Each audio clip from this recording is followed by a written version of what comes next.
Welcome. My name is Jordan Gebhardt, veterinary and graduate student at Kansas State University, here to discuss a presentation which I presented at the 2017 Midwest Animal Science Meetings, titled Evaluating the Efficacy of Commercial Feed Additives as Potential PEDV Mitigation Strategies in Complete Feed and Spray-Dried Porcine Plasma as determined by polymerase chain reaction and bioassay. Following the initial introduction of PED into North America in early 2013, a series of field-based reports and epidemiologic investigations began to provide some evidence that potentially feed, and more specifically certain feed ingredients, may be involved with the spreading of the virus from farm to farm. These early reports were followed up by a series of experimental studies which showed that when feed or feed ingredients were experimentally inoculated with PED, that feed is subsequently able to cause infection in naive pigs, thus providing evidence under certain circumstances feed, in fact, can be a vector for porcine epidemic diarrhea virus transmission. Following these early studies, our research group here at Kansas State began to focus specifically on understanding the role of feed and specific feed ingredients on the risk of transmitting disease, and more specifically, what we can do as feed manufacturers and swine producers to mitigate such risk. Some of these mitigation options, which have been discussed and evaluated, include both point-in-time mitigation strategies, including thermal processing, such as the pelleting of complete diets, as well as irradiation of specific ingredients. Additionally, extended duration of effect mitigation options, which typically we think of as chemical feed additives, include the use of formaldehyde, medium-chain fatty acids, which have both been shown to be very effective at both reducing the amount of quantifiable RNA as well as reducing the infectivity characteristics. Additionally, there's been some mixed evidence that has shown that potentially essential oils and organic acids may have efficacy at reducing the amount of quantifiable RNA as well as the infectivity of that inoculated feed or feed ingredient. Although formaldehyde and medium-chain fatty acids have been shown to be very effective, there are some disadvantages with these two particular ingredients. In the case of formaldehyde, there are some additional environmental and worker safety considerations that need to be taken into consideration, as well as the fact that not all feed manufacturing facilities have the specialized equipment required to apply the formaldehyde to the complete feed. Our research group here at Kansas State University, specifically led by Dr. Cassie Jones and Roger Cochran, has done a significant amount of work that has shown that medium-chain fatty acids are very effective at reducing the amount of quantifiable RNA. However, at this time, there is not any commercially available products that have been evaluated as the potential mitigants of porcine epidemic diarrhea virus, and there are no commercially available pure sources of these acids that are currently available. Therefore, if products such as essential oils or organic acids are effective at reducing the risk of PED transmission, these two options may be the most readily implementable solutions to mitigate the risk of viral transmission within feed or feed ingredients.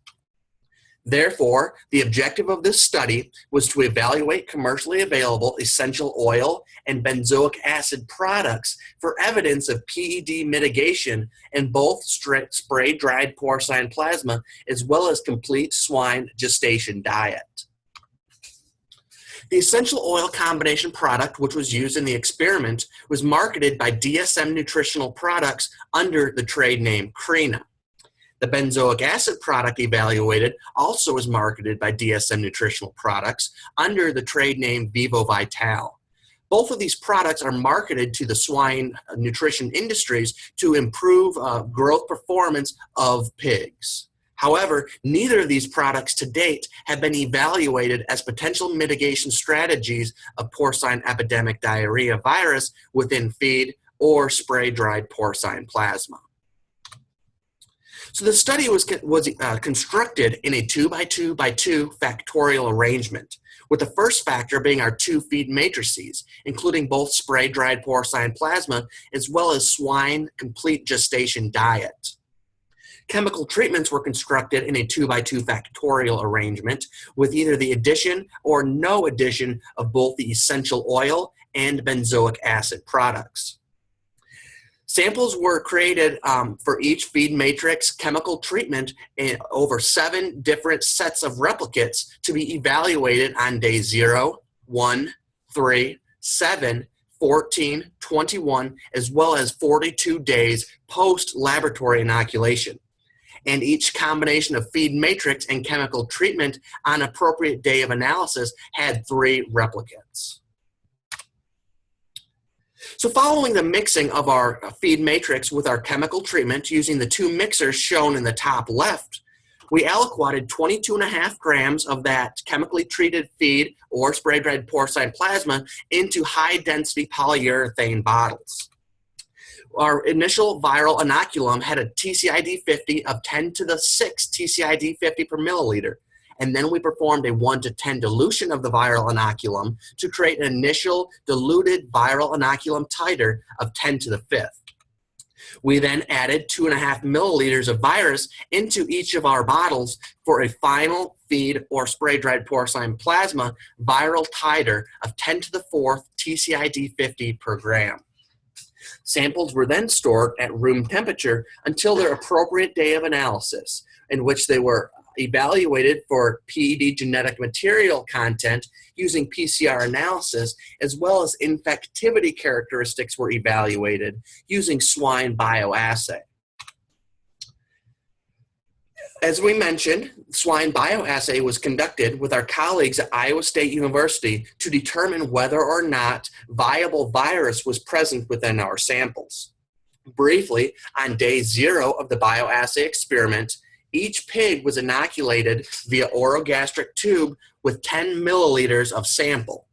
Fecal swabs were then collected periodically throughout the bioassay experiment, and these fecal swabs were analyzed using PCR analysis to determine whether or not genetic material was present within these swabs, which would indicate that the virus is alive, present, and replicating within the enterocytes of the small intestine. Additionally, all pigs were necropsied on day 7 of the bioassay experiment. PCR-CT values were analyzed using the GLIMMIX procedure ASAS with the fixed effects within the statistical model, including feed matrix, day post-laboratory inoculation, as well as chemical treatment. Additionally, all associated interactions were included in the statistical model. Chemical treatment by feed matrix was analyzed as a repeated measure across day of analysis post-laboratory inoculation. So moving into the data, I'd like to take a moment to set up the format of this slide, as it is a bit complicated. On the x-axis, we have our day post-laboratory inoculation, including day 0, 1, 3, 7, all the way out to our final sample evaluated on day 42 post-laboratory inoculation.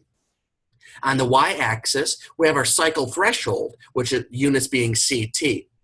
If we take a step back and think about this PCR analysis and what these results mean, a lower CT value represented on lower on the y-axis represents a greater amount of quantifiable RNA present within that original sample. So as you increase the CT value, there is a reduction in the amount of quantifiable RNA present within that sample. The 4 lines near the bottom portion of the graph represent the essential oil in the light blue line, the control sample, benzoic acid, as well as the combination of essential oils and benzoic acid, represented by the purple line. And the 4 lines near the bottom portion of the graph represent the 4 chemical treatments within the spray-dried porcine plasma matrix, whereas the 4 bars near the top of the graph represent those 4 chemical treatments within our swine gestation diet. We observe a marginally significant treatment by feed matrix by day interaction in which the feed treated with a combination of essential oils and benzoic acid had a increase in CT value, or a reduction in the amount of quantifiable RNA, on day 21 and day 42 of the experiment. We also observed a feed matrix by day interaction in which the PED-CT values increased over time within the feed matrix, whereas there was no change over time within the spray-dried porcine plasma. Again, as I mentioned, one of the advantages of the PCR analysis is that it is very sensitive to detect viral nucleic acid. However, one of the disadvantages of this analytical method is that it does not tell you whether or not that genetic material can cause infection. Therefore, we selected appropriate controls, which were both feed as well as spray-dried porcine plasma samples not treated with either essential oils nor the benzoic acid product, as well as selected samples from both the feed matrix as well as spray-dried porcine plasma, represented by our red arrows, to be evaluated within the swine bioassay to determine whether or not these samples can cause infection. So next we have our feed samples, which were included in our bioassay. On the x-axis, again, we have the day post laboratory inoculation sample, and again on the y-axis we have our cycle threshold. When these samples were placed in a swine bioassay, both the positive control sample as well as the feed sample treated with the combination of essential oils and benzoic acid both caused infection on day 0 post-laboratory inoculation. However, none of the additional samples collected from our feed matrix caused infection. Now transitioning to our spray-dried porcine plasma bioassay samples, when these samples were evaluated in bioassay, both the positive control samples on day 0 and day 3 post-laboratory inoculation caused infection in our naive pigs. Additionally, the day 7 sample treated with the combination of essential oils and benzoic acid caused infection in our naive pig model. Now on this graph, we have both our spray-dried porcine plasma and feed bioassay results overlaid onto the same graph. As we recall, the feed on day 0 of both our positive control as well as that feed treated with a combination of products caused infection with our day 0 post-laboratory inoculation samples. And as we recall, the spray-dried porcine plasma samples were infective out to day 7 post-laboratory inoculation.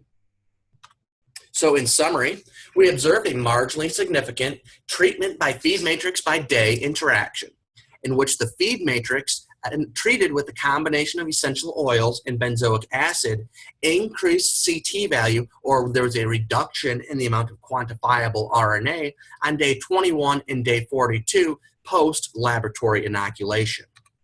Additionally, there's a feed matrix by day interaction in which the PED-CT values increased over time within our swine gestation diet, whereas there was no increase over time within spray-dried porcine plasma.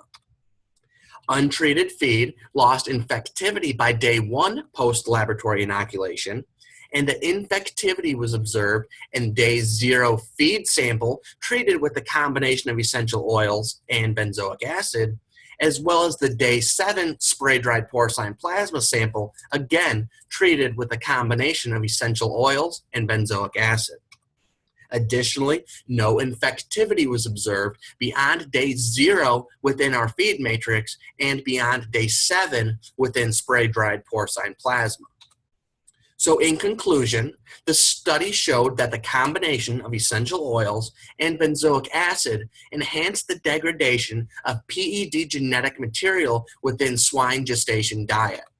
However, there was no impact of RNA degradation within our plasma matrix. Additionally, there is no direct evidence that the combination of essential oils and benzoic acid reduced the PED quantification or PED infectivity within our bioassay experiment. And finally, infectivity was maintained for a longer duration post-laboratory inoculation in plasma relative to feed. And with that, I would like to thank you very much for your time this afternoon. And I would especially like to thank my colleagues within the Applied Swine Nutrition Group of the Department of Animal Sciences and Industry within Kansas State University, as well as our colleagues at Iowa State University, including Dr. Zhang, Dr. Phil Gauger, as well as Dr. Roger Main, as well as DSM Nutritional Products for project funding. And with that, I would be happy, if you have any questions, please feel free to contact me or visit our kstateswine.org website for more information. Thank you very much.